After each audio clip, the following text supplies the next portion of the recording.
Hello, everyone, and welcome to another episode of Scary Stories We Tell. I am your host, Chris Dashu, and I am joined once again by my good friend and yours. He is the executive producer over at DC Titans, a little television show you may have heard of if you're a fan of all things DC superheroes.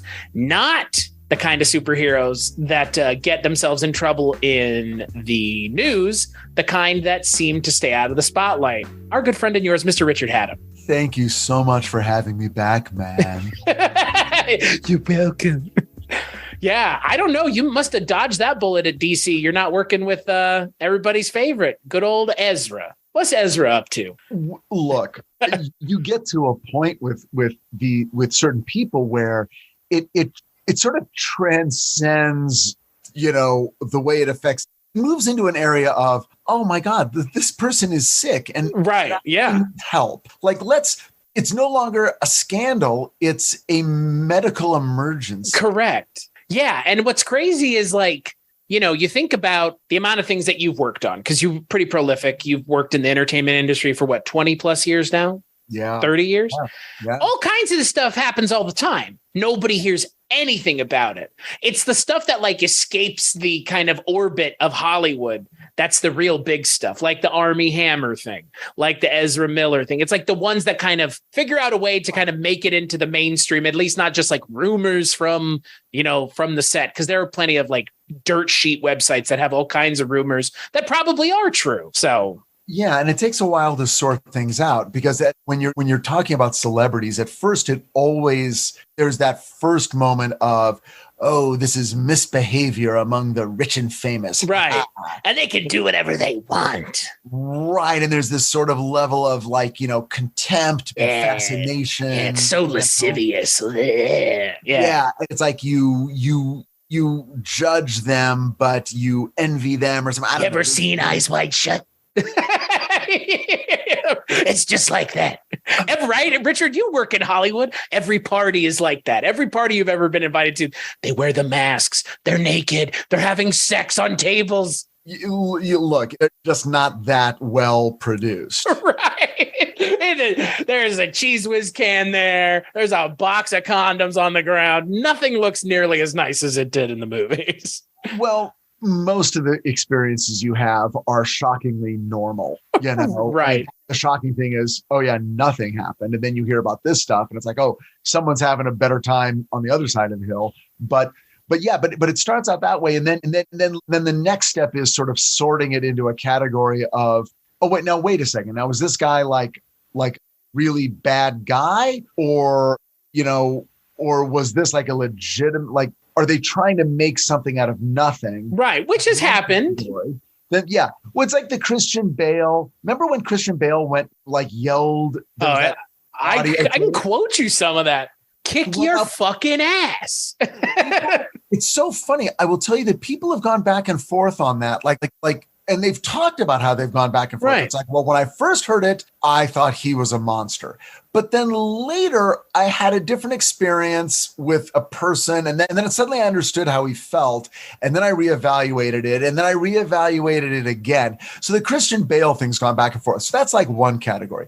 Then there's another category of a person where it's like, oh no, this person is actually toxic and they are trouble. Mel Gibson. There's that. I don't know. That's my example. He's done it several to Sugar Tits and Mel Gibson. Yeah, I think that's a classic example. The person themselves, is toxic. Yep. Then there's a substance involved, and then it's like, oh, okay, a lot of weird shit has gone on with this person, and then the final shoe drops. It's like, oh. Plus, they are struggling with alcohol or a range of other substances, and that suddenly connects all of that behavior. It's like it's all stems from this addiction. Okay, that's another category. Then there's the category. Then there's the mental health, diagnosable mental health issues where a person is having psychotic episodes, maybe, which is what this sounds like. This almost sounds like that. I mean, Don't take it from me. I don't know what I'm talking about, but you begin to refine this stuff oh, okay, so that's actually what that is. Anyway, we are very lucky on Titans that everyone is managing to keep their shit together, both in front of and behind the camera. Which is fantastic. Because see, for me, as someone who has friends in the entertainment industry, that's what I like to hear, because you do hear about all the horror stories and you do hear about all the problems. And again, I don't think people fully appreciate, understand, and realize how much work goes into making movies and TV. Like, it might blow their mind if they actually thought about, like, you get to see and how much work goes into that and how many things it took to get there. It's like mind blowing. Even I don't realize it, and I do it. Like, I watch other shows, and thank God I don't immediately, like, I'm not just sitting there going, oh boy, I bet it was cold on set, or I wonder how many takes they had to do. I'm enjoying it like anyone else enjoys it, but it's a quicker step for me to go, yes, I understand that this took hundreds of days and tens of thousands of hours, whatever. But you look at a guy like Jonah Hill, who recently, I don't know if you know this, but he recently sort of announced that he's stepping back from doing public appearances and publicity for his various things, because while he enjoys acting, doing the public facing stuff was causing him panic attacks. Right. And he's been struggling with it for years, and it's been the dark side of the career he has chosen. And so he publicly said, for my own mental health, I am stepping back from this one aspect of my responsibilities now the question is, well, are people going to hire him if they think he won't go on, the late night shows, or go to press junkets? But he was sort of advocating for himself. And it's sort of, then you look at that and go, well, that's good. That's actually healthy for people to say, I am going to protect my own health, my own mental health, by creating some boundaries. And if that means maybe my opportunities are less, then that's what it means. But I need to look out for my health. Been there, done that. Yeah, you gotta kind of applaud that, because that's what everyone should do to the degree that they can. First, acknowledge that mental health is a thing and stress is a thing,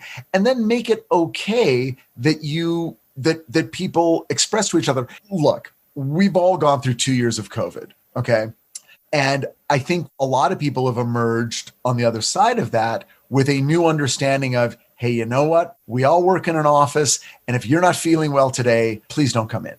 It's a very different way of looking at it now, isn't it? Yeah. Like, where a few years ago, it'd be like, no, you got to tough it out. You got the flu, but we've got that project due Friday, and now it's like, no, you know what? We've got Zoom, or you can work from home, or don't turn one case of the flu into 12 cases and everyone's Christmas is ruined. Like, stay home. It's not that big a deal. And that's the tip of the health iceberg. And now it's like, if you're really, really, really feeling bad emotionally or something, take a mental health day. It's okay. Yes. No one's going to judge you. Yeah. Is that weird? Mental health days are a thing now. I feel like that was that was something that I used to do. Felt like 10 years ago was the first time I heard somebody say it. Like, right towards the end of getting out of college. And I was like hearing it for the first time. And I was like, man, well, good, obviously, not saying it is a bad thing, but it's weird to live in changing times. And it's just like, you don't even realize it in a lot of ways. It just kind of changes around you. And you're just kind of standing there going, okay. Okay. So I've been reading, as I always am, but I just finished a book about near-death experiences. Okay. Called The Crossover Experience. Okay. Now, look, all these books are always interesting. It's maybe not the best book I've ever read. It's basically a digest of a website, which is I think it's the NDERF, the Near Death Experience Research Foundation, but it's an online compendium. People just log on and log their near-death experiences. Okay. So there's you can go there. It's fascinating reading. You go there, you just scroll through and read people's narratives about their own near-death experience. So this book is sort of a little bit of a compendium, sort of like we gathered a bunch, took elements of various ones to illustrate various aspects of the near-death experience. But when you read these books, the bottom line is always, when we die, we go to a place where our experience in a physical life on Earth sort of shrinks down. And the perspective of the person who has the near-death experience is, I instantly realized how small and in a weird way, like I almost want to say insignificant, a lot of my concerns were. Because almost universally, when these people come back from a near-death experience, they're like, you know what? The shit I used to worry about, I don't anymore. Right.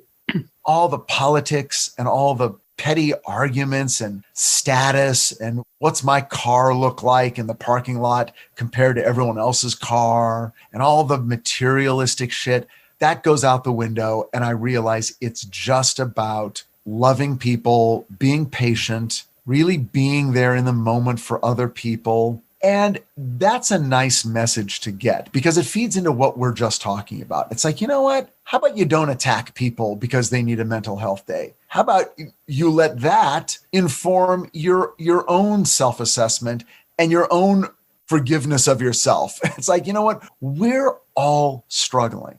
Everyone is struggling right now.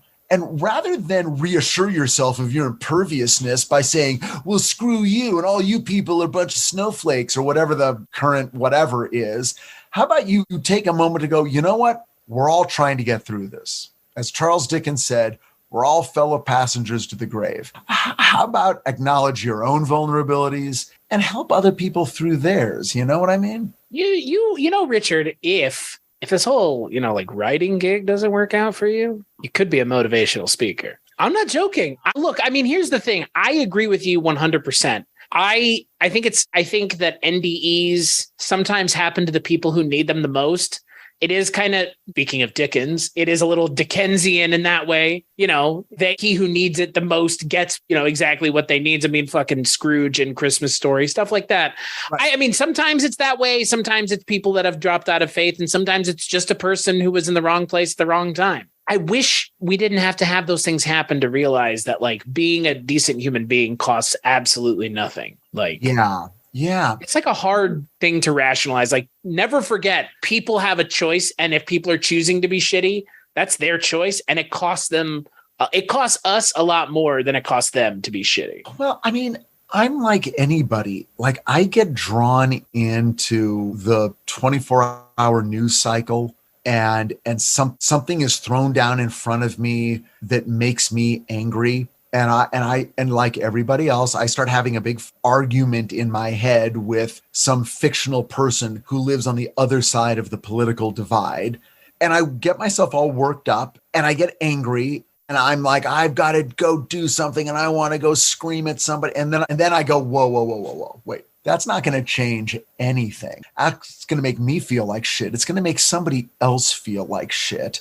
What? Why? Yeah, you get angry, but you know what? You can channel that into other more productive channels that really can maybe help somebody. But the minute I remind myself, you know what? I don't have to hate anybody. That's not a burden I have to carry. And I think, I'm paraphrasing Martin Luther King Jr., but hate makes you feel bad and it doesn't get you anywhere. It does not help you achieve your goals. Yeah. So why not unburden yourself and go, you know what? Yes, I am angry, but there's nothing I can do about some international or national politician. I can't do anything. I can go vote or I can send $25 to vote locally. Vote locally, because that's honestly what matters more. Like, well, even voting locally doesn't mean I'm much of anything, really. Yeah. It's like, you know what? Or just find a human being in your life, as most of us do, who needs help and help them to the degree that you can help them. Because, bringing it back to the near-death experience, that is the message people apparently get is that's really all that's expected of you. You're not expected to go onto the international stage and change history. But if you do a thing for a person in your life, that'll come back. That'll be part of what gets talked about between you and a more elevated spiritual being. And the nice thing is they all say, like all of them in these near-death experiences, no judgment. It's like you look at your life review and you'll feel weird about things, but the person standing at your side, they're like, hey, this is just what happened. This is what you did this time through. And, you should just know the effect of your actions, good and bad. Right. you did some good shit you didn't even know you did that had ripples that went on forever. Maybe you also did some stuff that sent dark waves through people. And hey, that's all part of the drama of the earthly existence. Well, I mean, that's the other thing. I mean, people always talk about like doing the right thing and trying to do the right thing. I think people always also forget the other side of that equation. You can do the right thing and the wrong outcome can still happen. Doing the right thing does not guarantee the correct outcome. And that's kind of what you're talking about. It's like, who knows what any one of us have done that we could not have anticipated the effects that it had without us ever knowing. Right. Which is kind of horrifying to think about in like a lot of ways it kind of is. Because so many of us worry about the things that we know about, the things that we know we've done because we're present in the situation because we did them. Worrying about the things we haven't done is like, it's like you don't know what you don't know, as they would say. Like, it's almost better to not worry about it. But when it comes back around at the end, it'll be like, oh no. And we get very, like I think me, spend a lot of time trying to like reassure ourselves that our general stance in life is correct so that we're just not twisted up in psychological knots every minute of every day. But I'm curious with you, Chris, like on an average day, how many times, if at all, does it cross your mind, what is this existence really about? What should I be doing? Is there meaning to all this? I mean, I don't know where you even land on that. Yes, to all of it, like on a daily basis. It's a struggle to like not think about that stuff, right? It kind of brings you down, not brings you down, but it humbles you. Like, is there like a situation that happens, or is it just like, you and Kate or something? I'll just be sitting there and then it'll just happen. It's not any one thing. It's just like, again, like, I think for me, it's when you know what it is for me? This is very weird to be talking about out loud, but here we go. I'm having a real hard time recently dealing with time and the way that time is passing, because you and I talked like a little over a week ago, right? But like, taken out of context, I like right now or last week is ostensibly interchangeable in a lot of ways because we're still talking. It's just me and you. And so I'll look at the clock in the morning and it'll be 11 a.m. And then the next time I look at the clock, it'll be 5 p.m. And then the next time I look at the clock, it'll be 2 a.m. And like, it's just going like that microcosm throughout the day. And then the week, it's already Thursday. Like I swear to God, yesterday was Monday type thing. And then next time I look, it'll be Christmas and we'll be talking and it'll be January. And like, that's the problem. And I'm having a hard time. I'm struggling with that right now. Cause like, I don't know. I don't want it to be like this forever. And if I have to accept it and deal with it, that's one thing. But like, I don't understand what happened in the last couple years. That's just like my perception of time is so fucked up all of a sudden. I think that's like a thing now. Like people talk about that because of COVID. It's like, wait a second. It's like, first there's like a confusion of time. It's like, wait, did that happen 6 months ago or a year and 6 months ago? That's what I mean. Like, we talked a week ago, but like this and that's ostensibly like, tell me, how could you differentiate it? A year from now, we'll be like, when did we talk? It could have been either week. Like, you can't differentiate it because it's like, it could have been any of those times. Yeah, it's like things that happened 2 years ago feel like they happened so long ago. And it's hard to remember, like, what was I even feeling? I came to Los Angeles in 2018. That was the last time I was in LA. That was the time I was supposed to see you. Right. Fucking 4 years ago. That seems, well, there's so, like, I was going to say that seems like much longer ago. A lot of things that does for the pandemic, those years feel a long, long time ago. And then the years of the pandemic just feel confused and sort of like hard to keep a chronology. Yeah. And then, but I will, like, how old are you? 32. Oh my God. Like, yeah, I mean, that's pretty young to be having that feeling, because what you're saying, I hear more from people who are in their mid 40s, getting on to 50, that feeling of, while the years are going by really quick. The months and the seasons and the weeks. Every time I look up, it's Friday again. It's Friday again. It's Friday again. It's Friday again. It's like, that's exactly. It's Thursday today. And that's something that I think that's a real thing. And I think it's a perceptual thing, because when you're a kid and you're, 10, unburdened by essentially anything. Well, yeah, but it's even, it almost just comes down to math. It's like when you're 10 years old, 5 years is half of your life. Mm-hmm. That's when right. 5 years is a tenth of your life. Yeah. Half of your life is 25 years now. So now you're like, so you know, people my age and older, you go through this thing where everything is 20 years ago. But then after a while, you're like, well, no, it's not 20 years ago. It's 30 years ago. 2002 is 20 years ago. Yeah. It's like 2002. I had been married, had 2 kids, and had been divorced. Like there is this whole chunk of my life that still feels very new in a weird way. And yet it's like, no, that's a long time. I was 12, Richard. Oh, I know. Isn't that wild? I work with writers, and I was having dinner with a friend, Stephanie Coggins, who was a writer on Titans in season 3. And we were having dinner last night, and she was like, she was telling me that now I'm going to tell her age. Who cares? She's 41. And we did the math, and I'm like, oh, Stephanie, I wrote my first TV script when you were 2 years old. Wow. Now, I don't mean I sold it. I was 16 and I wrote an episode of the A-Team, but I sat down and I wrote a TV script because I wanted to be a TV writer. And when I did that thing, she was 2. It was 1983. What year were you born, Chris? I wasn't even alive. 9 years until I was born. No, this is 83, 7 years until I was born. I was born in 90. You were born in 90. Okay. Mm-hmm. I theoretically could be your father. Yeah. Well, that's the thing.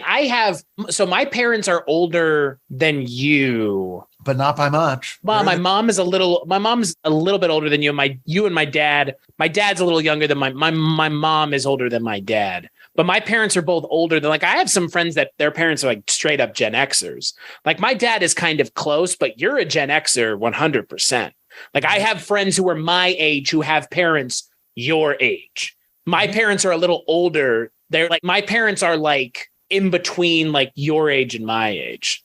Like people in between my age and your age is like, that's their parents' age. Well, the perception of time does change. It's our perception. Yeah. I mean, and time, there's 10,000 books written about how time is sort of an invented concept. I mean, yes, we have this moment. It is an invented concept. Like it's hard to comprehend it without a clock. It almost doesn't matter. Well, what's great, thank God we live in a physical world that allows us to accurately, like we have an exterior thing that we can point at and go, this is how we know time is passing, because that big bright light in the sky. It's dark outside now. There, right. Yeah. And then after a certain amount of time, a season changes. It's like there are things outside of our brain that are signposts for us in a chronological path. And when we get older and children grow up, that's another way that we look at time. Right. Oh, yes, time is passing. And then, of course, our human experience is to see people age and die, and we mark our way along that path. But I'll tell you, the most common supernatural phenomenon is precognition. I mean, I don't think anyone, even the hardcore skeptics, I don't think anyone really, really, really 100% rejects the notion that people sometimes see the future. Can see their own deaths, stuff like that, right? I mean, see the future. I mean, it could be anything. It could be anything. And there's a lot of, the rhetoric of the debunker that says, well, what's really happening is blah, blah, blah, blah, blah. But in the vast scope of human experience, there are so many recorded, verified cases of people having dreams or feelings or premonitions of future events that do come to pass. And it makes no sense. It makes zero sense. How could you possibly know the future? And I don't mean it's like, well, tonight this will probably happen in my life because you will eat dinner tonight. Yeah, exactly. Yeah, it's like, or it's like, well, yeah, politicians get assassinated, so you could, pick any given politician, and there'll be a 1 in 500 chance that someone will. It's like, whatever. That's not what we're talking about. You're playing the odds. That's not. There's a difference. Yeah, there are people who have very, very, very strange experiences where the future, first of all, it's like, how can it happen? And then why did it happen? Right. So give me an example. Give me an example. Because again, I am very ill-informed about precognition. I will tell you why. For me, it's not something that excites or interests me. I'm much more of a cryptid ghost guy. But this is the kind of I just am, and aliens. But like, this is the kind of stuff that I know that you're into. At least you have been recently, because you've been kind of on an NDE tear for like a year now. The NDE thing is like the one that, like, I read that's like comfort reading. It's like, oh God, please let there be. Missing 411 is my comfort reading. Oh, no. Comforting. What a comfort. That is the heroine of the antithesis of comfort reading. That is so scary. The near-death experience, at least, is like, okay, the idea here is that when you die, something good happens. Right. That's like, okay, well, all right. Maybe I can get through one more day without absolutely, just hiding in the dark. Let me read you something from the Fortean Times. Oh, Fortean Times. Fan of the Fortean Times. Okay, this is really weird. I'm just going to assume this isn't made up, Yeah, on this show, we normally assume that everybody is on the level, unless you're trying to sell haunted dolls on eBay or Etsy, and then I call into question your reliability. I mean, come on. Okay. If you're trying to sell me something, your reliability is called into question. Sending a story to Fortean Times, I may be a little bit different. Somebody sends in this letter. This person's name is Guy Haley, but there's no address given. So I'll try to read it somewhat quickly. He says, as a boy, every summer holiday, I dream about going back to school. Sounds like he's British. Makes sense. Fortean Times is published overseas, isn't it? It is. It's an English publication. Yeah. Much of their correspondence is from the UK. They owe you, is what you're saying. They put the U in favorite. Yes. Color. Yeah. What's the other one? There's another one. It's a color, that, and there's one other one. Right? Yeah. Favor. Yeah, favor. Yeah. So this guy says, as a boy, every summer holiday, I dream about going back to school because it's like, anticipate it. Now, in 1989, he says, the year I started sixth form, sounds like Harry Potter. Sixth form. I'm doing my A levels. Yeah, right. OOWOs. It's like, what? Studying maths. It always sounds way better. We make it sound so dumb. They go to university. We go to college. I'm going to college. Fuck me.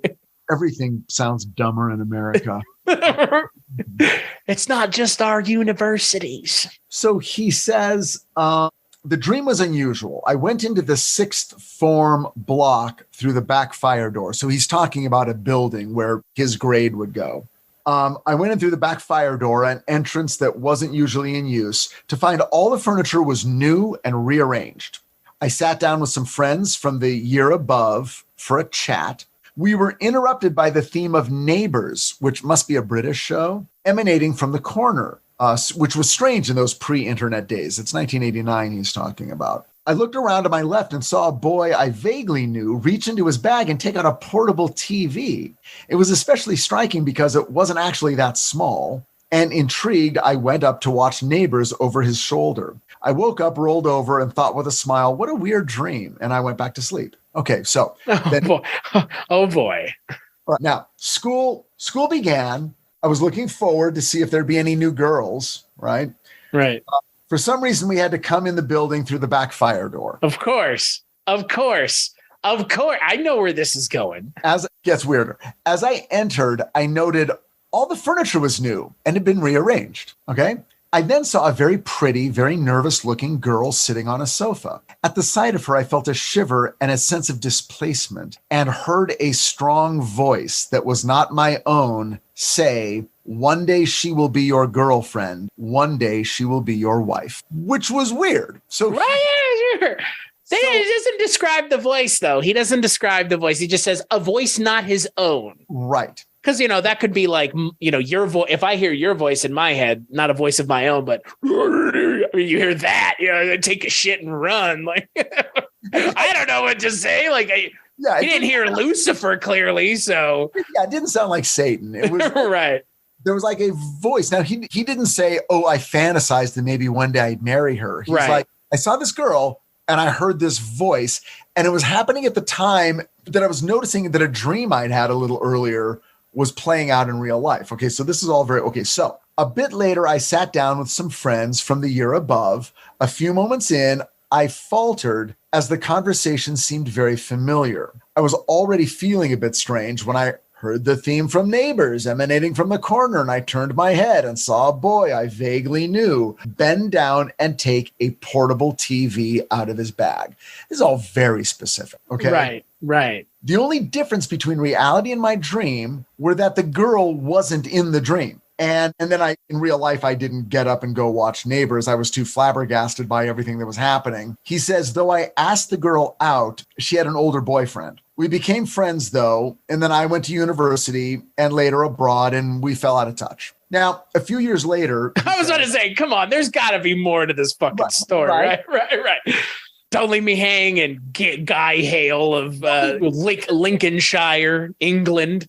Yeah, because you think, well... The thing is, if you hear that voice in your head, then you start doing a bunch of shit to make sure no, but I kept asking. That's what the skeptic will say. I insisted that she marry me, and it was a self-fulfilling. That was the skeptic would say, right? Like, you heard the voice, so therefore, because like, if you don't hear the voice, do you ever go do it, right? That's what they'll say. Do you have any free will?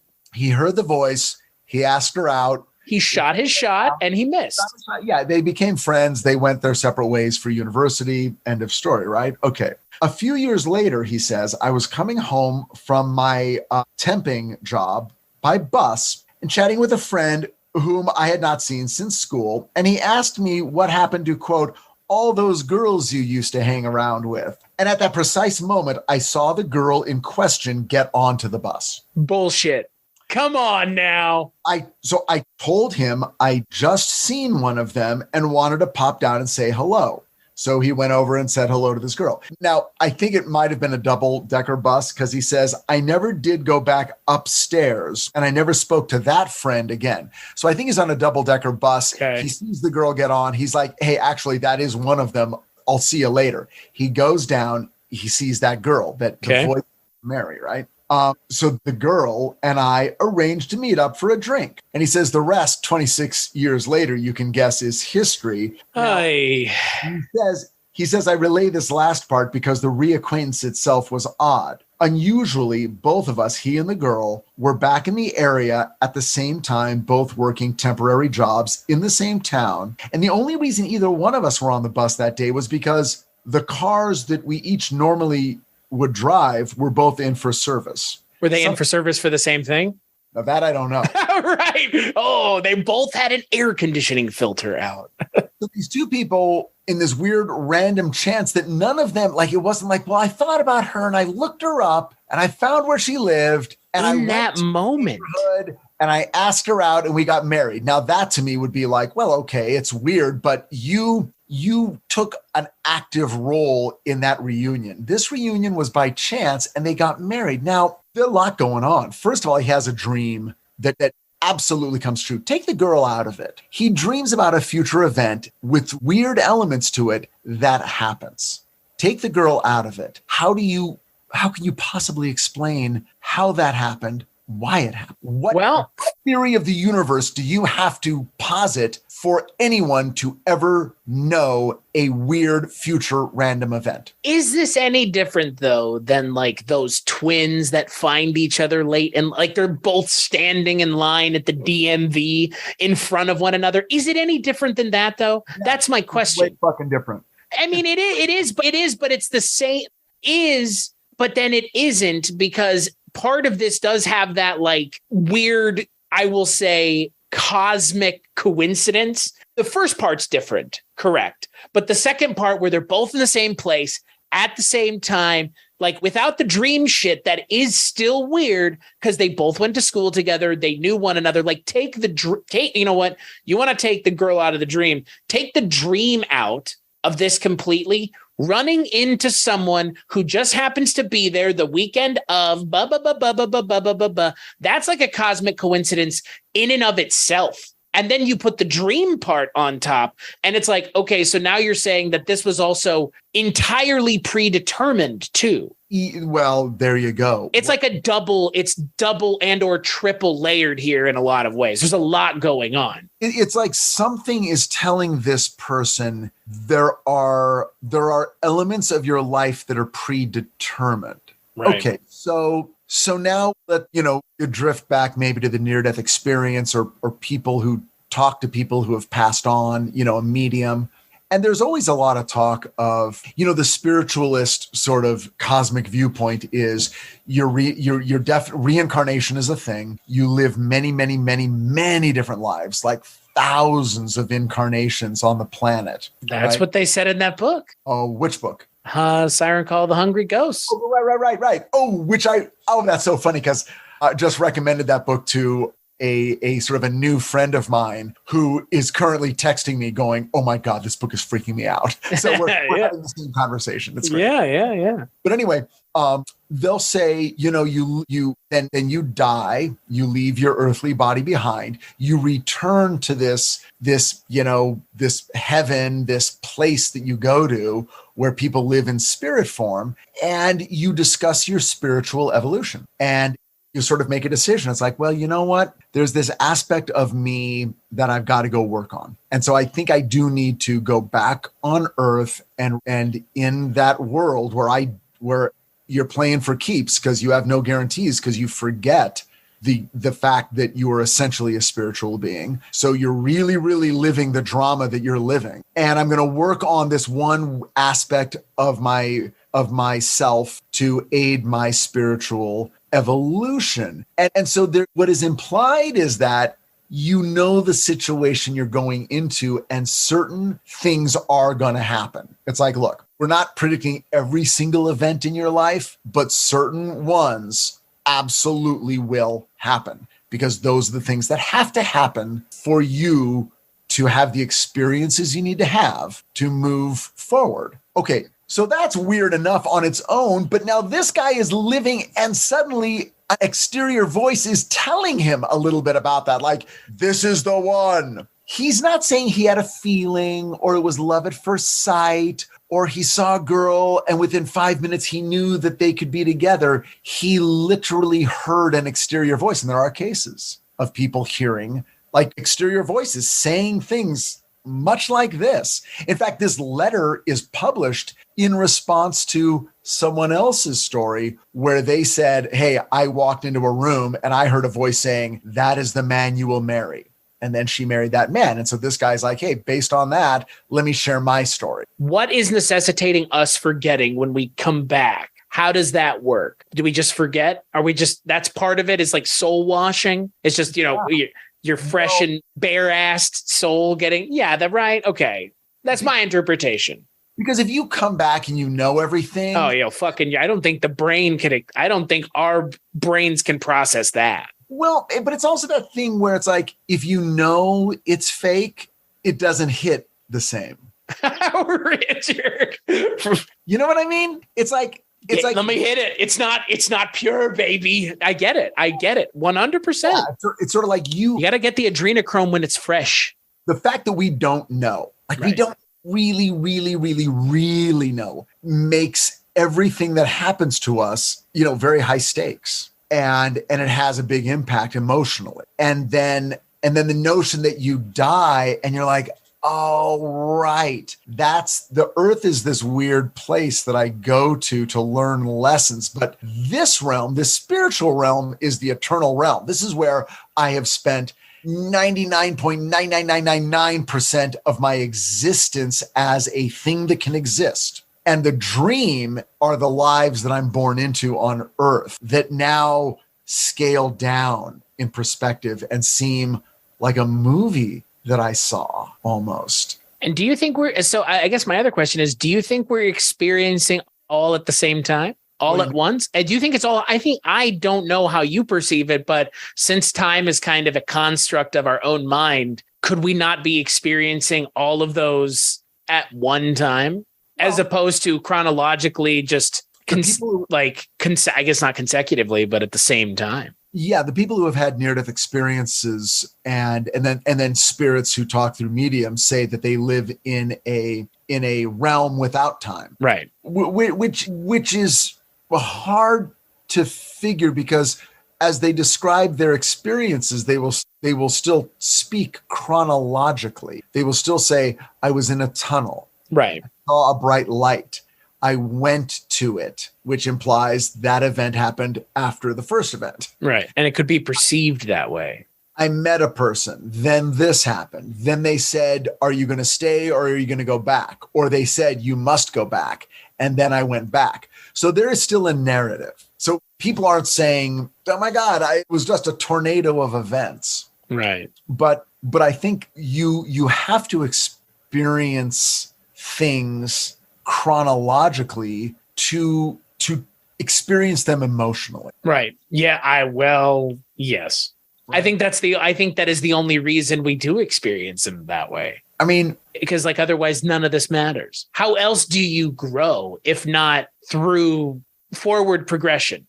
Circular progression is nothing. You go in a circle, no progression whatsoever. Yeah. The materialist, the scientist, and at a far end, the debunker will always be talking about, cause and effect. And in the physical sciences, cause and effect is central to understanding how things happen. Right. Chemical processes, geological processes, whatever. But it's also essential to understanding the human emotional narrative. You have to feel one way with a person and then have an event happen that leads you to feel another way about that person. Or you have to go through an experience and go through a beginning and a middle and an end and then process that to go, oh, I had a bad day because this, then this, then this. Or I had a good day because this resulted in this and this. Right. And I interpreted it. My takeaway was, that was good. This person said something mean to me, and then I felt this way. Yeah. So that's how you, an emotional cause and effect that leads you through. And then you get to the end. And here's the weird thing, because there's always like, oh, it's just the near-death experience is just a chemical process in the brain as it is dying and losing oxygen. Really? Why is it having that experience? Why are people having a very similar experience? And why is it so universal throughout all cultures and have all these hallmarks of emotion? Well, everyone has been taught about heaven, so you live your life with an impression that there's a heaven. Right. And when you have a near-death experience, oh my goodness, guess what? You experience heaven. It's the whole alien thing from the 50s and 60s, right? Look at the aliens on screen. Then look at the way they're describing the aliens. And it's all backwards. It's all fucking backwards. They saw it first.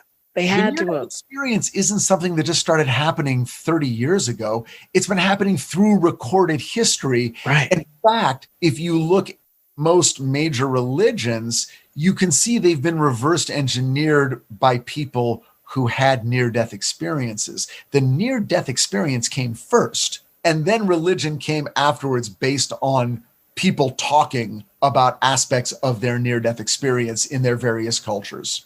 Yeah. It's the other way around. It's not, the near-death experience isn't something new. It's just something that people have started talking about in a more directed way. And various spiritual experiences get defined and redefined. But you can go back to, the Odyssey or Gilgamesh and find aspects of it that are clearly inspired by a near-death experience. Anyway, all of which is to say, if that's the point, if the real point of life is to understand that we are connected to other human beings, the interactions we have with those human beings have an impact, and you can control that impact, or at least try to, in a positive way, why not unburden yourself of the expectation of, I need to be successful. I need to appear in control. I need to achieve and succeed. At least let a little bit filter in that says, maybe not. Maybe you just need to be a good person. Yeah. It's like Maya Angelou, her quote of, when you die, people aren't going to remember the awards you won or the books you wrote or the movies you directed, but they're definitely going to remember the way you made them feel. The people when they die, you're not going to go, well, he treated me horribly, but he did write that awesome book. You're going to go, he treated me horribly. And that is what I remember because the emotional memory is the strongest. Yeah. Leave behind. I guess I wonder, is that the hard thing for everybody to wrap their brain around? Yeah. Yeah, it is, right? I mean, it's a physical world where we got to go earn money. Right. Well, we've told ourselves we have to go earn money. Yeah, but we do. Well, we do because of the way it's set up. Yeah. I mean, what else are we going to do? I mean, there are very few people who go whole hog and go, you know what? Fuck it. I'm going to go live in the street and be a street corner prophet. Well, if none of us had to work for money, we wouldn't, but we have to. I mean, that's the problem. Well, yeah.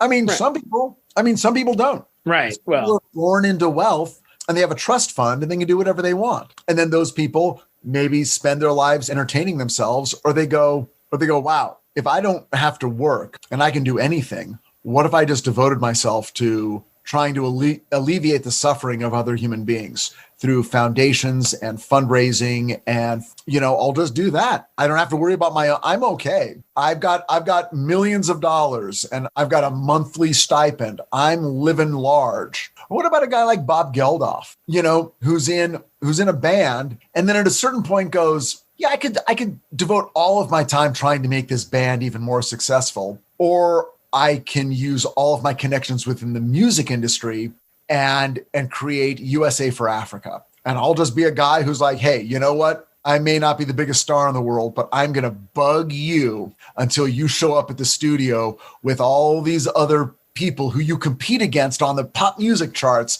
And we're all going to fucking spend a Sunday morning recording a song that's going to make millions of dollars and you're not going to earn a penny. And it's all going to Africa for people who are starving. You can do that. And it sure was a Sunday morning because some of those motherfuckers looked hungover. Some of them looked real hungover. It's a great story. I mean, it's fun to read about. I don't know if it's a great song. I don't know if it's a great song, but the moment is important. Yeah, it's a great story. There's a lot of books now about, music in the 80s, and a lot of them sort of cover that whole sort of, we are the world, and do they know it's Christmas over there? All those sort of big, it's like we're going to get the 30 most popular music performers and we're going to cut a record and it's all for charity in Live Aid and all that stuff. The story of how those things come together is very entertaining if you're into those bands, Yeah, sure. Oh, for sure. Because it's such a great test of people's humility. It's like, okay, we'll go to Live Aid and we'll perform, but where are we going to stay? Where's my trailer? Well, is it bigger than Bowie's trailer? Where's Jagger's trailer? Where's Springsteen's trailer? Well, what's the food backstage? And then everyone's like, well, wait a second. No, that's not that's not a good look for this event. And giant egos trying to check themselves at the door and remind themselves, oh yeah, this isn't about that. Right. But it's still publicity. That's fair. Yeah. Yeah. It's just a fun story. But anyway, because it really does get to the heart of what are your good intentions? And are you really doing a good thing? And what is it? Is there such thing as a good thing? Is there such thing as a totally selfless act? Totally selfless act? No, I don't think so. Do you? What if come on, every action movie, what if you're the guy who jumps in front of a bullet? I don't think you want me to answer that. You're just an idiot. Most of the time, it doesn't do anything. There's all kinds of stories, man. I'll tell you a story. Happened. My cousin, just right over in San Gabriel, my cousin who lives, 10 minutes from me. When she was in grade school, here's something that happened to one of her classmates. Family goes camping. Mom, dad, son, daughter. I don't know, 7th, 8th graders. I think daughter goes into the river to play in the water. But then suddenly kind of starts getting swept away. Sure. So dad goes into the water to get her. Oh, no. Mom and son on foot start running downstream. They're sort of outrunning the flow of the river, right, to see if they can sort of get out in front and sort of catch them, and maybe get the girl out. So they start booking it as fast as they can, going down, way, way down. And now they're like leaning over, and sure enough, here comes the body, but is she alive? And as the body gets closer, it's the dead body of the dad. Yeah, that's what I figured. So I figured you were going to say both dad and daughter die. Dad jumps in to save daughter and dies in the effort. I have a story just like that. Someone I went to high school with. They were cliff diving at the lake, and I guess it was a little shallower than they thought. Kid jumped in, didn't come back up. Dad jumped in, didn't come back up. Like, it's like fucking heartbreaking. Because you look at it two ways. One is, well, they were acting on an impulse, a selfless impulse. Right. Just the life of their child. So they're kind of like, wow, I mean, talk about a fucking saint, right? That's what, and a lot of parents are like, well, yeah, that's, you almost instinctively do that. But then there's like, I forget what it was called, but there was like a movie a few years back about an avalanche. Oh, force majeure. Yeah, was that? Yeah. Yeah. What was the plot of that? Yeah. So it's like, I haven't seen it, but I know that it's essentially like there's an avalanche and the dad like saves himself and doesn't save his family. He like does something to essentially save himself, not his family. His family still survives though. Right. So in that moment, the split second impulse was self-preservation. Right. That guy. Now, but because everyone survives, there's a whole reckoning afterwards of like, you didn't try to save us, Dad. Right. You saved yourself. Is that a bad thing? Does that make him a bad person? You tell me. Well, so these are all the things that you think about, like, guaranteed those things happen all the time. I mean, well, the fragility of life, I think, almost includes that as part of your life experience. If you've never had something like that happen to you where you've had to make a split second decision, maybe consider yourself lucky. Because up until last year, I hadn't. And then I had with the fucking running into an elk going 80 miles an hour in my fucking car. Wow. I mean, we were driving out in Utah late at night, driving to Phoenix, and an elk essentially stepped out in front of my car. And I drive a Dodge Charger, and I had to swerve out of the way, and the car's tires came off the ground. Like, up on two wheels, like, because I had to swerve. I was going 80 miles an hour. It's a freeway. 10, 11 o'clock at night. Yeah, man. Yeah. And the thing was like, I could see its underbelly. Like, that's how tall it was. They're fucking huge, like 6 or 7 feet tall at least. So what happened? I swerved around it and we kept driving. But if I had hit it, I would be dead, period. There's no question. Kate in the car with you? Yeah. And so were our dogs. Okay. So you made an effort, but just as easily you could have flipped that car and killed. Fucking be dead. Yeah. Oh yeah. And here's the thing that I wonder, because it wasn't a near-death experience, but I don't know what else it would call it. Look, that's a close call. A near-death experience is a specific spiritual experience. Did you suddenly have a life review? Did you leave your body? I couldn't tell you what happened in that split second. Here's the thing. That could have happened for all I know. Experience. So don't try to horn in on it. For all I know, I could have. That's the thing. I don't know. Like, I don't think so. But like, I don't even remember what happened in that time. Like, that's the problem. Oh, you bring up a really good point in a weird way. And this is the kind of shit I think about all the time. Okay. So there are people who, the alien abductees, people who have been abducted onto UFOs and have encounters with aliens, right? Loss of time. Yeah. There's a loss of time or whatever. And one of the hallmarks of those cases, and not everyone, but a lot of them, the people don't remember it. And then an event happens later and suddenly the memory surfaces. Right. And oh, wait a second. Something happened last summer when we went camping. Suddenly the memories are breaking through and they start to remember. The near-death experience works very differently. I don't know of any cases personally where a person later goes, wait a second. When I was having heart surgery 6 months ago, I'm beginning to remember that something happened. I was in a tunnel. With a near-death experience, you experience it and you come back into your body and you have full memory of it. Okay. And you say it like immediately. It's like assumed you're going to say it happened right then and there, right? Right. And there's a question as to, because, not everyone has it. A lot of people, will die. My uncle didn't. My uncle was my uncle had a massive stroke, bleeding on the brain, was in brain surgery. It's like you're like, this is it. Like, you're making this decision and who knows what happens. I have asked him if he remembers or had anything like that.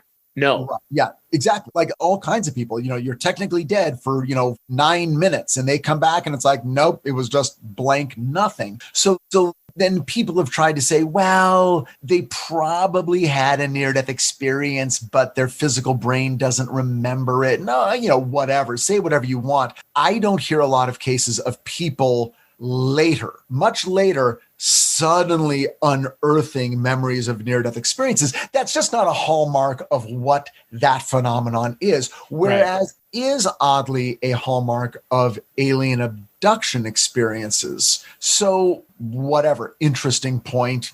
I don't really know what to make of it, but when you think about it, your time on Earth is to learn and to have various experiences. You have a near-death experience and then come back into your physical body to continue living now as a person who has had a near-death experience. One day you will die, and for good, permanently. Right. And then the supposition is that at that time, you will have another life review and you will meet the same or different spiritual beings.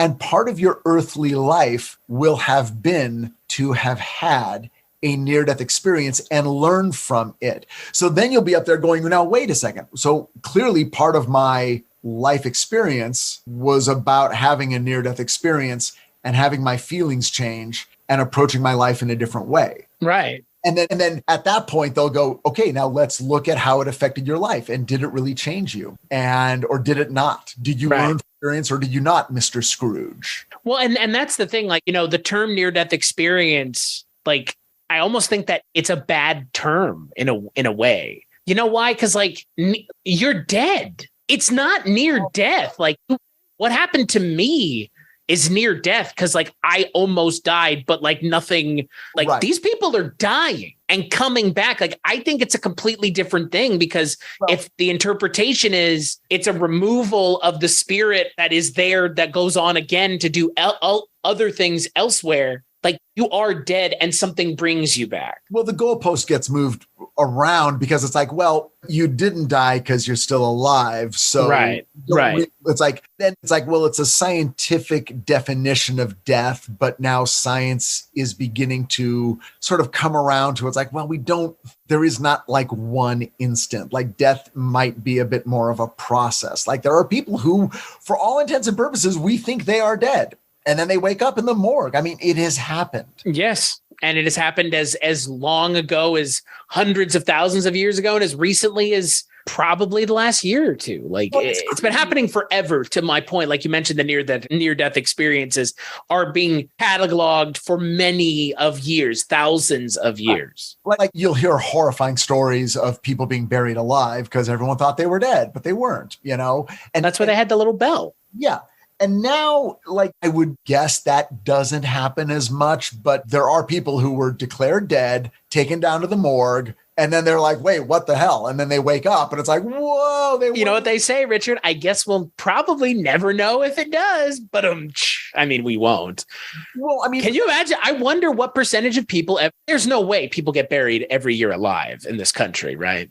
There's no fucking way. Not anymore. Because I think if you're going to a funeral home, I mean, they're draining your blood and filling your body. You're dead as hell. Like, yeah, I mean, there's like any possible chance of you waking up is no longer a possibility. Right. But man, that was a thing 200 years ago.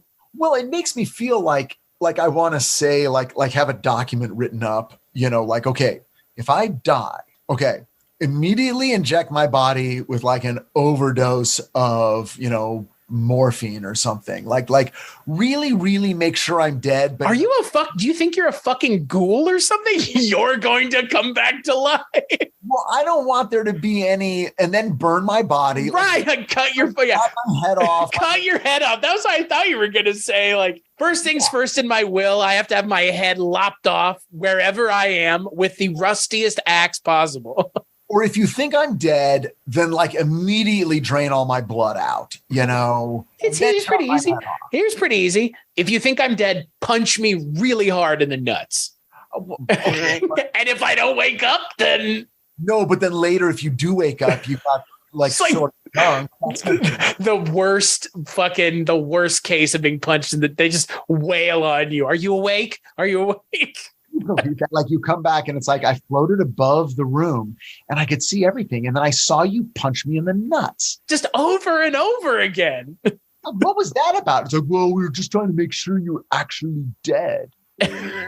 Clearly I wasn't. Now, like I've got like an exploded testicle because of you. Thank you. How has that never happened in a movie? How have they never put that in a movie? Like that? Please do. That's a great scene. That's my just like the four idiot friends, just like, oh, what do we do? He's dead, right? Punch him in the nuts a couple times. It's like Bill and Ted's near-death experience. I mean, they fucking died in Bill and Ted's, man. They went all the way to hell in that second one. Yeah, they did. Yeah.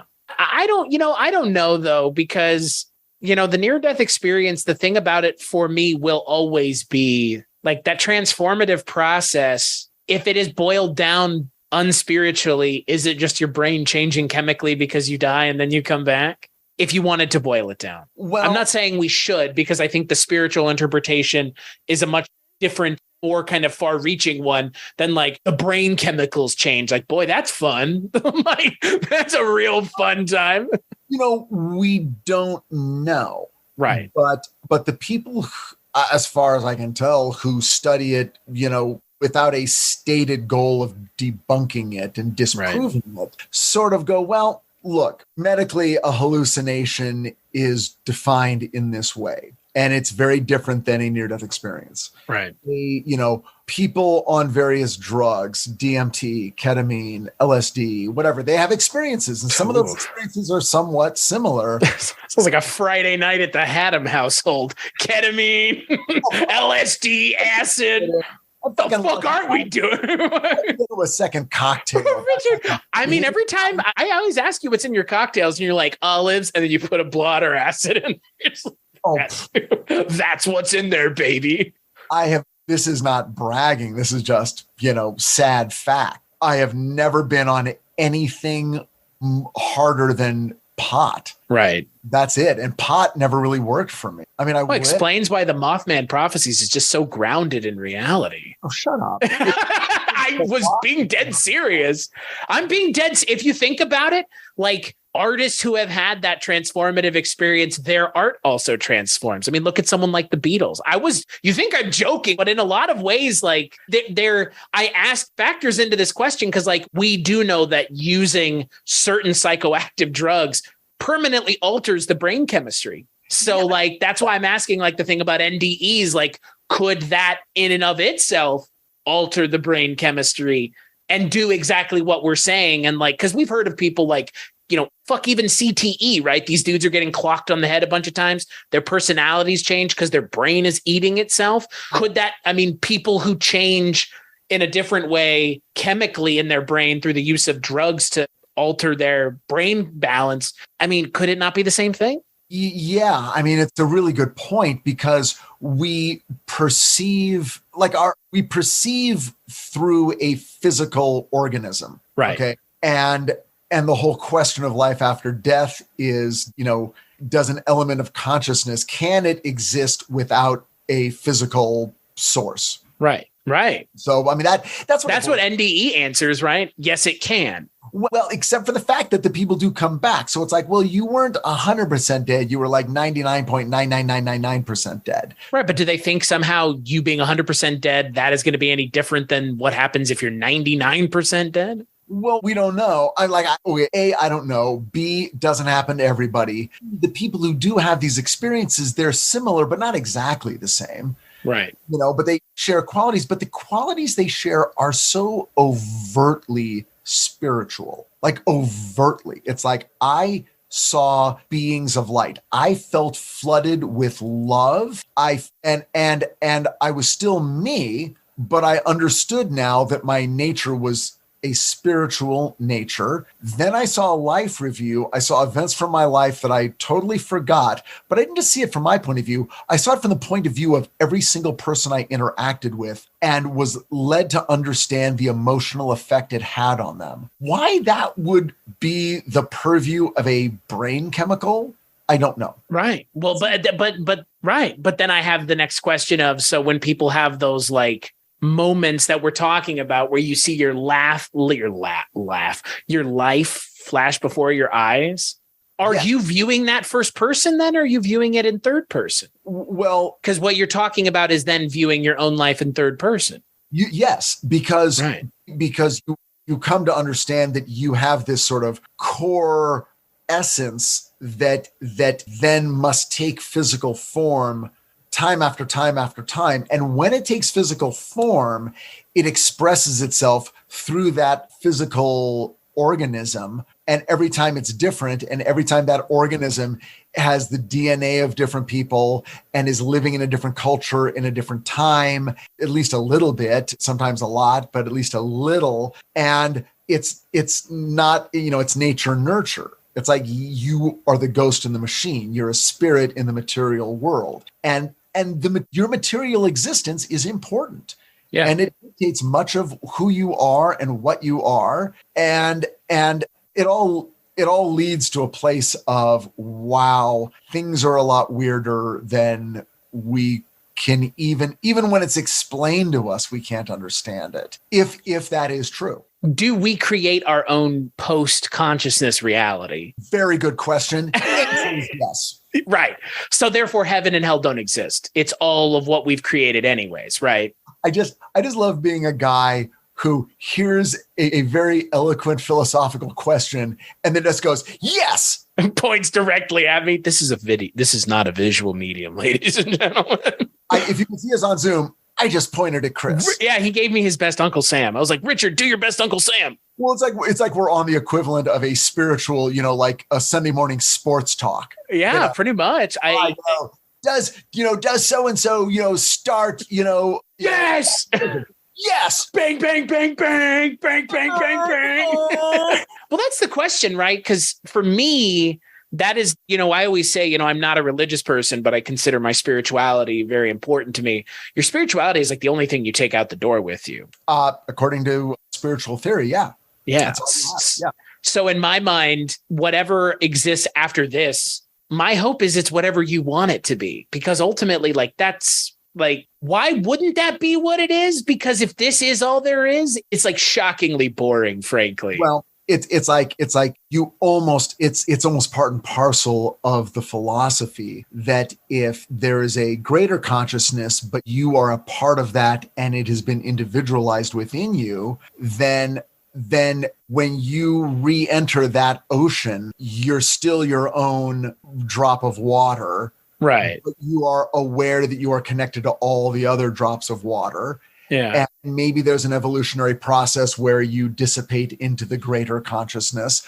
But if you really look at it and you look at it cross-culturally, there is with all of this supernatural phenomenon, there is a participation. Your consciousness is participating with whatever that exterior thing is, and you're bringing stuff to it. And it's like, yes, people in India, or I say India, I'm going to say people who live in a non-Christian culture are less likely to interact with a spiritual being that they would identify as Jesus. Right. Well, that's right. Well, that's the next question is like, if you're Hindu or Muslim or, a Jewish, your near-death experience, what are we sharing and what is different? Or is it all essentially the same at its core? You bring elements of your earthly existence and understanding into it. But when you engage those questions universally in any culture, the answer tends to come back it's all the same. All the different cultures with all their different cosmologies and religions, they dress them up different, but they all lead ultimately to the same place. So you may be coming in through different hallways, but we're all entering the same essential ballroom. You're just seeing it and experiencing it differently because that's what you just lived through. So look at it this way. Maybe in your past life, you were Hindu. And so when you die, you go to a world where it's mysterious, but a lot of it maybe connects up with the culture that you lived in. But your next life maybe is in a different religion or with no religion. In a way, that's the most interesting, are the people who have near-death experiences who were atheists, like hardcore atheists. Right. And those people, some people who had that belief have had near-death experiences and come back and go, it was very difficult for me to sort of understand that there actually was more to this world than I thought. But I experienced it in a way that leads me to feel that it does exist. I'm curious about it. And, and they bring their atheism to it. Often they're transformed, but they're still like, yep, I would not, I'm not turning into a born again Christian, but my view of what reality is has been expanded. Let's say that. You'll hear. Well, and that's the other thing. If they're an atheist, I guess the immediate question is, if they're this kind of atheist, is why am I here? Yeah. And this sort of feeling of like, assuming it's heaven though, like, again, like I don't assume it's heaven. It's whatever the next thing is. It's whatever our consciousness perceives as the next step. Like, heaven and hell are so infantile as far as I'm concerned. Like, it's such a binary interpretation of what's going on. And I don't think the universe is as binary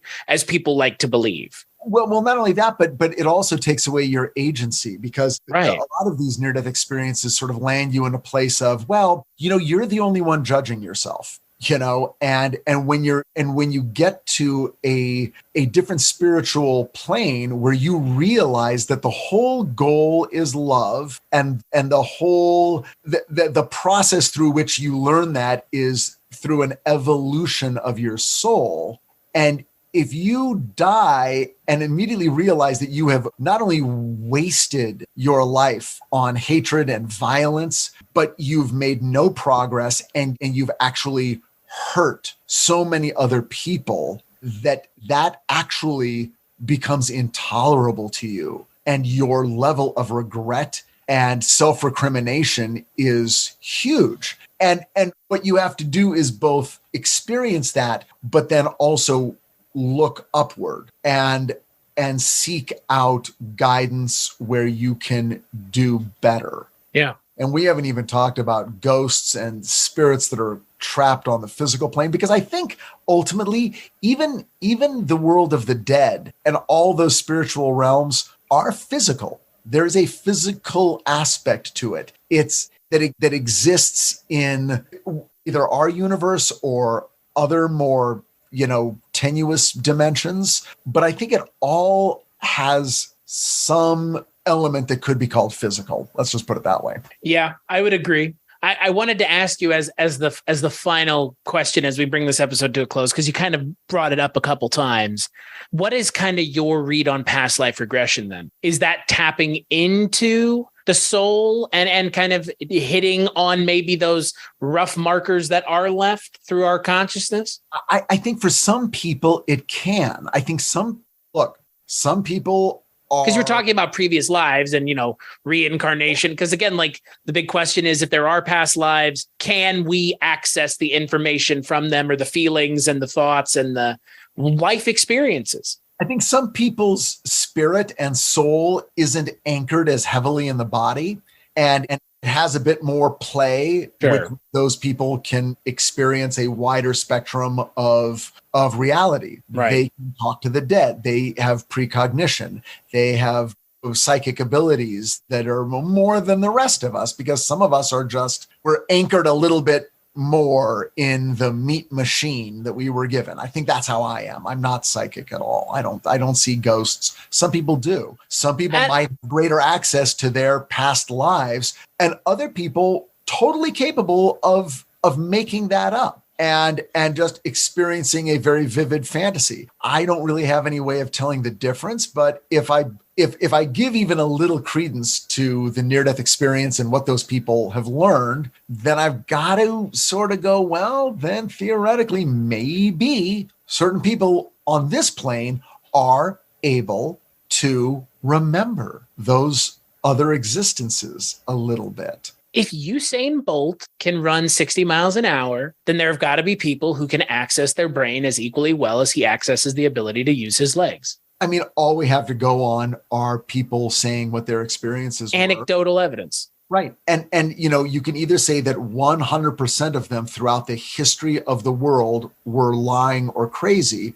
But if even one of them is true, is not one of those other two things, then you've really got to ask yourself, well, then if one isn't a lie, how many others aren't a lie? Right. And again, then you just get into a place where it's like, well, we're all living in a world where people are explaining their experiences of the world. And you can either just put a hand up and go, that's bullshit and fuck you, and my way is the only real way.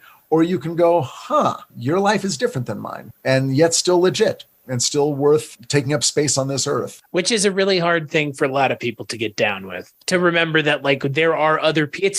And it's hard to remember that there are other people in the world experiencing the world the same way as you and vastly differently. Because life is hard, and one way to react to that is the sort of, I've got to look out for number one. And life is hard, and it's so hard that it makes me scared, and that fear makes me turn inward and reject other people and feel like I am on this journey alone, and I have to just bite down and white knuckle it and just work for myself and no one else, because it's too scary to think that I could ever in this frightened place extend a hand to someone else. And that by extending that hand, it might actually pull me out of my fear even more than pull that other person up out of their bad situation. Life, I believe, is not a zero-sum game. It's not for every victory I have, someone else experiences a loss. I don't believe in that. Some people do. If you give that person a handout, what about me? Right. It's not. We hear those voices in our culture every day, and I've never believed it. I honestly believe that the more you loosen that clenched grip on whatever it is you think you have, and you extend your hand out to someone else, you benefit from that. I agree. You lift yourself up, and now everyone's getting lifted up. And it's like, I give to someone doesn't deplete me, it enriches me. I've had the experience. I have it every day of my life. So that's my experience. And so that's how I live. Well, and I'm with you on that. I am the same kind of person who thinks that just because someone else gets something, it doesn't take away from me. And like, it's again, I boiling down our life. I think, the proliferation of science is great for a lot of things, but I think the one thing that it kind of has done is, and, maybe not science so much, but maybe computer science or coding even, has boiled experiences down to 1 and 0. And it's not. And it's like, that's what a lot of really good robot sci-fi kind of tackles, is kind of like the human experience. And what does that mean to be human and experiencing things? And can you experience real life if it's just zeros and ones and whatever? You get into that whole conversation. But it's not, I don't think it's either or. I can't be. We're either spiritual or we're physical. It's like, well, no, we're probably both. Right. And right. Intuitively, I think a lot of people just sort of feel that way. Then they might look for a philosophy on which to hang those feelings, and that's maybe their religion. That's religion, yeah. But and then other people are just like, well, I don't really have religion, but I do kind of feel like, I don't go to a church, and I don't call myself a this or a that, but I do kind of feel like there's more out there, and I just don't. I see a little glimpse of it every once in a while, but one day I'll get the answers I seek. Yeah. And that for me, I think is reassuring. You will get the answers one day. We all will. I mean, it's the like two things that everybody shares, right? Birth and death. Yeah. Really? Like, well, who was it? Was it Oscar Wilde who said, I find it no more miraculous to be born twice than to be born once? Interesting. I mean, yeah. In a lot of ways, we're recording this episode on the eve of one of my closest friends having his first child, like within the next 6-7 hours. And like, it's kind of sparked something in me of that similar nature, where it's just like, it's this weird, and you and I didn't have an idea of what we're going to talk about coming into this episode. And we've kind of gone, as always, around the bend. But like, it comes back to this for me, near-death experiences, past life regression, connecting with your inner spiritual self. You think about, that because there's a moment in your life and in a lot of lives of a lot of adults where you stop living for yourself. And you know what I'm talking about as a parent. And like, to think about it that way is also to think about yourself spiritually, because in a lot of ways, to live spiritually is to not live for yourself. It is to live selflessly, right? I mean, that's what's expected. That's what's being asked. And it's what's really interesting is to become a parent feels like the most selfless thing to do in a lot of ways, if you think about it, but also you can live selflessly without it. Oh, yeah. Yeah. And, so easier either way, frankly. My atheist friends are like, well, yeah, but you can be an atheist and be selfless and not do it for spiritual reasons or for the belief that you're somehow improving yourself or improving others, in a way beyond the base act of what you're doing. Handing the homeless guy $20, that's not, you're not getting into heaven with that, but maybe you're going to help that guy live another day or have an opportunity that will, feed them or buy them the drug they need, because of their addiction to get through one more night without dying. I don't know. So, there's all kinds of ways to interpret everything. Right. Right. It's like you're having a kid because your DNA on a molecular level demands and has programmed you with the urge to reproduce because that's the aim of all evolutionary life. Right. But is it that? Reason. Right. That's what it is. Just for some reason, there is a mechanism to continue living on all levels. A human being, a dog, a cat, a microbe, a virus. Everything is imbued with the desire to continue somehow. Okay. But for no reason. It just is. Okay. Maybe. Right. Which is a hard thing for people to understand when people say they don't want to have kids. It's like, well, you don't want to continue that's like, I don't want to be here when I'm gone. Like, I don't want to stick around. Well, you know what I mean? Like, look, here's how we end this episode. Because I've talked about this before, not with you, but on our death episode with Josh from the haunting season. Because we talked about death, not near-death experiences. We talked about death proper. I don't want to be here when I'm dead. Like, do you want to hang around as a ghost? Do you know what I mean? Like right now, sitting where I'm sitting, I'm like, I would prefer to go on to whatever is next and not hang around here. Cause like, I hear these people talking about like, oh, I saw a cardinal outside of my window. That's grandma. That's grandma.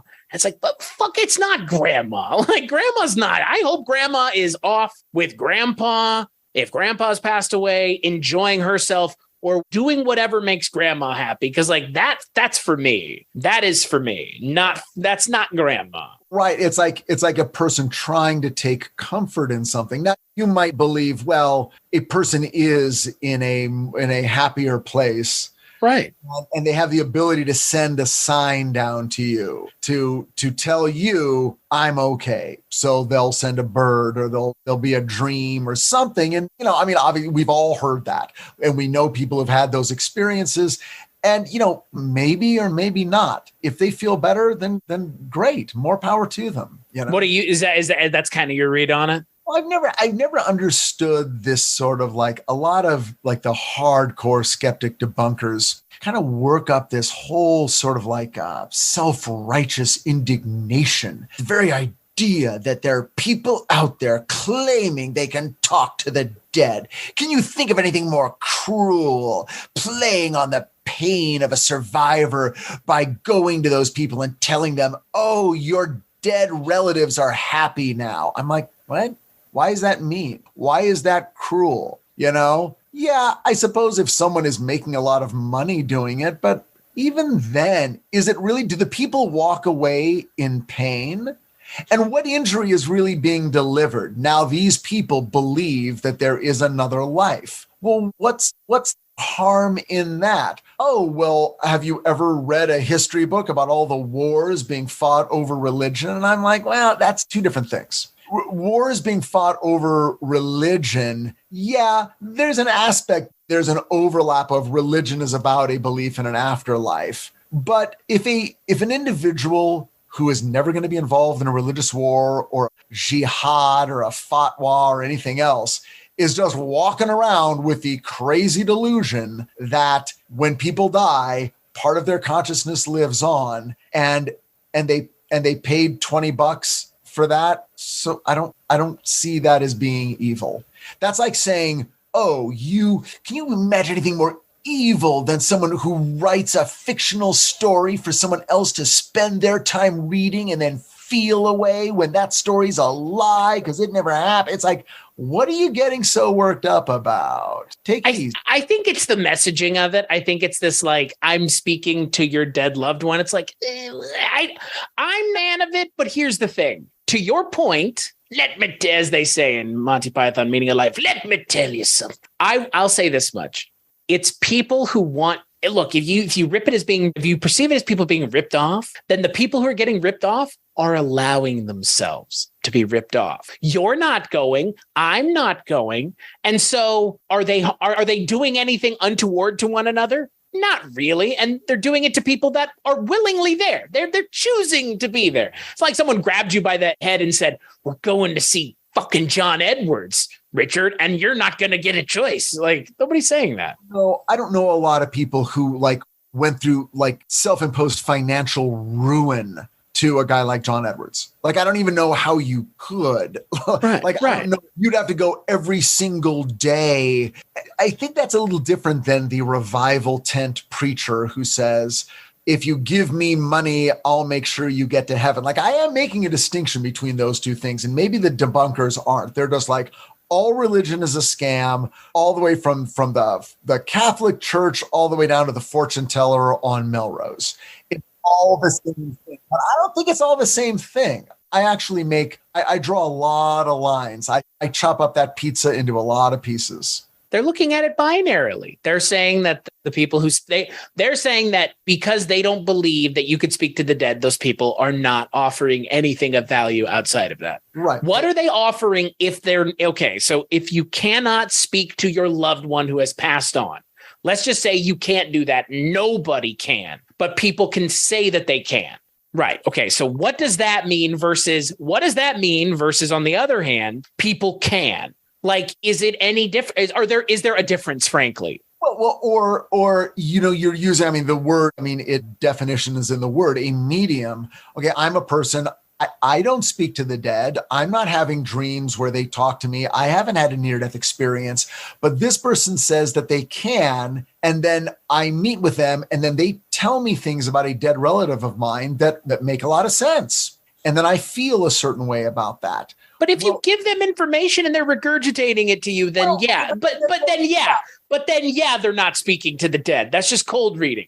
But there's a name for that anyways, right? But the presumption, and I'm saying what I'm saying for the sake of argument, the presumption isn't that you walk in and go, right, my grandmother spoke with an Irish accent, and then 90 seconds later, a person says, I hear someone, they have an accent. I think it's Irish. Yes, obviously, that's not what I'm talking about.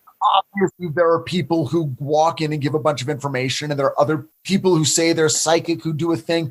What I'm saying is that again, you can talk to someone and have an experience with a medium that you feel is genuine, or maybe you personally, with no other intervention from any other living human being, have an experience, a ghost experience, a spiritual experience, a near-death experience that changes your spiritual worldview. Now, are you now supposed to deny your own experience because Penn Jillette told you that it's all bullshit? Whoa, Richard. Because the amazing Randy says it's all bullshit. It's like, well, that's another, now you got to slice the pizza even thinner. It's like, okay, I don't believe it because I was born a Catholic. I don't believe it because I went to a revival meeting and got excited and the music was great and I gave $100 to somebody, for their church. And it's not even, I met a person at a party who said they could talk to the dead and they told me very accurate things about my grandma. You can say what you want about all those experiences as they slowly go from millions of people to thousands of people to hundreds of people to two people to just one person, you and your near-death experience. Right. I agree. And now the amazing Randy's going to tell me that I'm lying. Well, then that's where I finally have to draw the line. Well, and that's the thing. It's like, it should be less worrying about it as a personal attack and more as like there are going to be bad faith actors who are not honest, but like, I think they're few and far between. Well, they're not all of them. Right. Well, and that's, again, I think you asked like, are all the debunkers just putting the tent revivalists and the people who are speaking with the dead loved ones? Are they putting them in the same camp?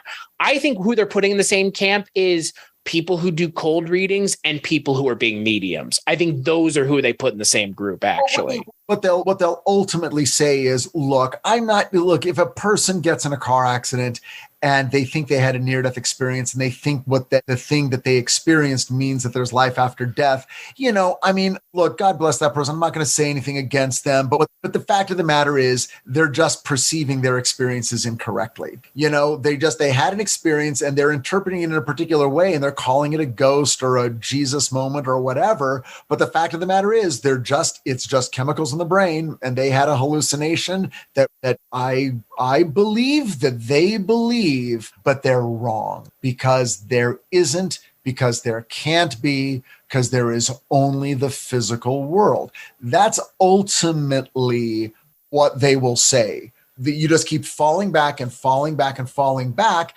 until you're ultimately saying other people can't perceive reality, but I can. Right. Exactly. And that's exactly it. And that's kind of circling it all the way back. It's like ultimately our perception and reality. And what I was talking about with time, like when you and I are done recording, how you interpret time and how I interpret time is no longer shared. It's shared right now because we've been sitting here recording. But when we branch off, it's my perception of reality and your perception of reality. And it's that I believe that you believe thing that I always say on this show. I believe that they believe they had an experience, but I don't take that next step because that's the problematic step for me, at least. Yeah. And again, just, if and I'm always throwing out Penn Jillette, but just because, but that's where I saw it first. I'm not going to lie to you, like on bullshit. Michael Shermer. These are people it was their first episode that they did of the show was about psychics. Right. Their whole public persona, or at least a big part of it, is this philosophy of carrying the torch for Harry Houdini. Right. So, but here's the thing: if tomorrow Penn Jillette, for instance, bumps his head, or whatever, has surgery and has a near-death experience and comes back and goes to his club, the convention of the Skeptical Inquirer, and says to people, look, I know no one feels stupider than I do, but I got to tell you, as an atheist, I had a near-death experience, and now my worldview has changed. He will be rejected by his peers who will go, another one. Yeah. He was so good. He had it. He was so solid, but then he had a hallucination. Well, cross him off the list. We lost another one to the loonies. Well, our ranks have grown smaller now. They won't go, wait a second, you're still the same guy. You're still really smart. You still remember being an atheist. You're still saying that you still hold those beliefs, but now your worldview is a little bit larger and maybe you're going to have to reconsider things. They're never going to cut that slack. They're just going to go, well, we lost him. Too bad. He fell off into the loony bin and now that's where he lives. We are one less now.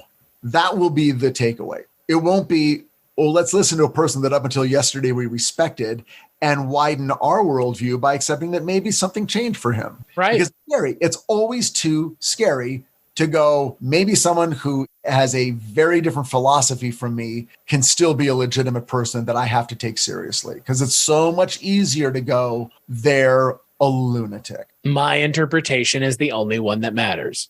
Right. Regardless of whether or not the information, facts, truth say otherwise. Yeah.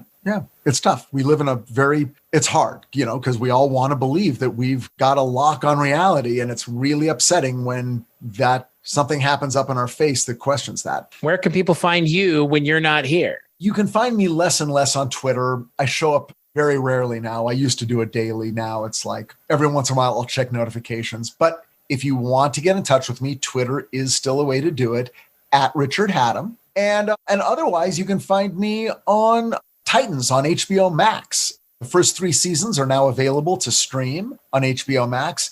And the 4th season, I just heard it is going to premiere. Okay, where is it? I'll tell you right now. It's like the first Friday. Oh no, it's Thursday, November 3rd. The last thing I heard was season 4 premieres Thursday, November 3rd. But check it out. It's coming in the fall, season 4 Titans. I'm done. Last time you told me it was October. I know. It keeps moving around. Talk about fucking the goalpost moving, man. One day there'll be a poster. Believe it. You've convinced me. This is the audience of one. As for me, cstacia.com, cstachiw.com. That's my link tree. Go there for all the things that I work on. I work on some podcasts with Richard from time to time. Who'd have thunk it? And you produce a podcast, or you're certainly involved in 80s TV Ladies. Right. Susan Lambert, her new podcast. So check out 80stvladies.com. They're about to drop their 4th episode. Ladies and gentlemen, if you think Richard is well-spoken, you've never met Richard's wife. She's awesome, and it's a fun podcast. It is. I mean, it's God knows I'm a child of the 80s and 80s TV, and that's what they're talking about. So check it out. And I don't even watch 80s TV, and I'm enjoying it. And that's not just me plugging it just because. I'm genuine here. That's good. Well, that's quite a compliment. I mean, that's almost like, I'm listening to a podcast about the Rolling Stones, and I've never listened to their music, but I like the podcast. I mean, that's what you're basically saying. And going one step further, I'll probably never watch those shows. Oh, but you should. I know I should. Oh, I bet I should, but I bet I should do a lot of other things too. There's a lot of things I probably should do. It's just finding the time for it, That's true. Yeah. And then big thanks as always to Maggie the Odd and Dustin Rutledge for the album artwork, Alex Malnack of Blondo for the music. You can find him on Spotify. Just search Blondo. Richard, thank you so much as always, coming down from all the way on the West Coast to join me as always. Thank you, sir. Always a good time. Always a good conversation. And we'll let our good friend, the former host of Sightings, Mr. Tim White, lead us out. No mystery is closed to an open mind.